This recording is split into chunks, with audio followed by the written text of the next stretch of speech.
ሄርሚ ምን አይነት ሰው ብትሆን ነው ልጅህን አቅፋ አብራህ የምትሆነው ምናምን ነገር ብሎ የሆነ ሰዎች ጻፉልኝ ማለት ነው ከውጪ። ከዛ እኔም እስከዛሬ ልብ ብዬው አላውቅምና በቃ ልብሽን አየሁኝ ማለት ነው። ምን አይነት ልብ እንዳለሽ፣ ምን አይነት ንጹህ ልብ እንዳለሽ ተረዳሁኝ። የምሬን ነውና ያ ንጹህ ልብሽን መጉዳት አልፈልግም። እንዴ ምን የምርክ ነው እውነት የልቤን የውስጤን የአንጀቴን ሆዴን ተረጅልኝ የኔ ፍቅር እንጂ አይደለም የልቤን የውስጤን የአንጀቴን ሆዴን ተረጅልኝ የኔ ችግር ወድጄ አይደል የምቀናው ብሎ ቢለው የኔ ፍቅር ሳሳዝንሽ አየኝ ቢኖር ያዝንልኛል መፈጠሬ ሰው መሆኔ ያስተላኛል ጅዳኝ እንጂ ልረር ሲለኝ የድኔ ባል አሁን የኔ እንዲመሆን ምን ሊያመጣ መጠረጠሬ መናፍች ጨዋሁኝ እንድታይ እንደችላድር አፈሶ እስኪ ራስሽ መዳበኝ መጠረጠሬ መናፍች ጨዋሁኝ እንድታይ እንደችላድር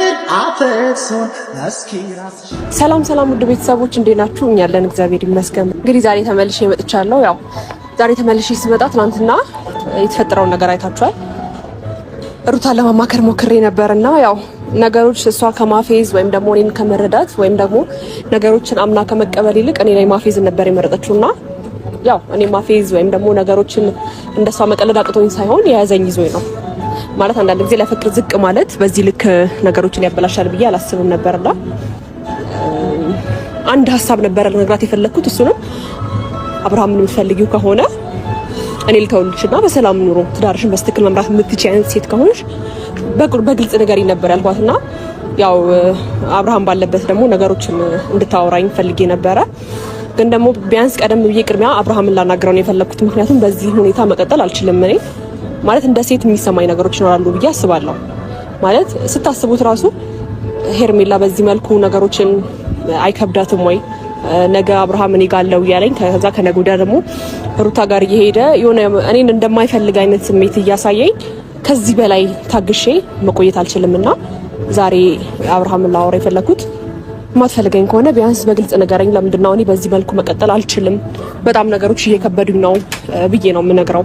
ማለት ይሄ ነገሮችን በማልቀስ ምናምን ሳይሆን ስለ ስርዓት ባለው መልኩ ጠርቼው ነገሩን እንደዛ አታድርግ ሳይሆን ለኔ እየከበረኝ ስለሆነ በቃ ቢያንስ ቁርጤን አሳውቀኝ፣ ቁርጤን ንገረኝ ማትፈልገኝ ከሆነ የሚል ነገር ቢያንስ ትናንትና አንብሷ ከተናገረችው አንፃር ወይም ደግሞ ቁብኝ ሳስበው እሱንም ማውራት ሳይኖርብኝ አይቀርምና ዛሬ ቢያንስ አብርሃምን ላውራው ሞክራለሁ ማለት ነው። ምክንያቱም እኔ በጣም እየተጎዳው ነው ያለሁት ከምላችሁ በላይ ማለት ነው። ወይ ልለየው አልቻልኩም፣ ከአቅሜ በላይ ሆኖብኛልና የሱ ሁኔታ ደግሞ በዚህ ከቀጠለ በፍጹም ይሄንን ህመሜን እየቻልኩኝ እስከመጨረሻው ድረስ መቀጠል አልችልምና ዛሬ በስነ ስርዓት ላውራው ሞክራለሁ። ደውዬለታለሁ አብርሽ ጋርና ያው ስደውልለት ሌላ ጊዜ ኖርማል ሰላም እንደምለው ምናምን ነበረ ወይ ሄርሚ እንዴት ነሽ ምናምን ብሎ ሊያወራኝ ሞከረው። ግን ደግሞ ይሄን ሀሳብ ማመጣለትም ላይመስለው ይችላል፣ አላውቅም። ብቻ ሌላ ጊዜ እንደሚያወራኝ ነበር እያወራኝ የነበረው። ግን ሀሳቤን እኔ ለሱ ማሳወቅ እፈልጋለሁ ማለት ነው። ቢያንስ በቃ ያው ይሄ እነሱ ባሉበት ሁኔታ አብረን መቀጠል አንችልም የምለውን ሀሳብ ምን እንደሆነ ተረዱታላችሁ ብዬ አስባለሁ። ማለት የአብርሃም ሁኔታ እያያችሁ ነውና እኔ በዚህ ሁኔታ መቀጠል አልችልም አብርሃም ካንተ ጋር ልለው ነው የምችለው እና ማለት ስላፈቀርኩት ነው በዚህ ልክ ዝቅ የምልለት፣ በዚህ ልክ ነገሮችን አይቼ ዝም የምለው፣ ነገሮችን የማሳልፈው ምናምን ስለወደድኩት ብቻ ነው እንጂ ሌላ ምንም የያዘኝ ነገር ወይ ጥቅም ይዞኝ ወይ ምናምን አይደለም። እና ቢያንስ እኔ እንጃ ብቻ ነገሮች በጣም እየገፋፉኝ ስለሆነ አብርሽ መጥቷል። መልሺ ልውደድህ መልሺ አው ከራሴ ቀንሺ መልሺ ላፍቅርህ መልሺ አው ከራሴ ቀንሺ ከወደድኩ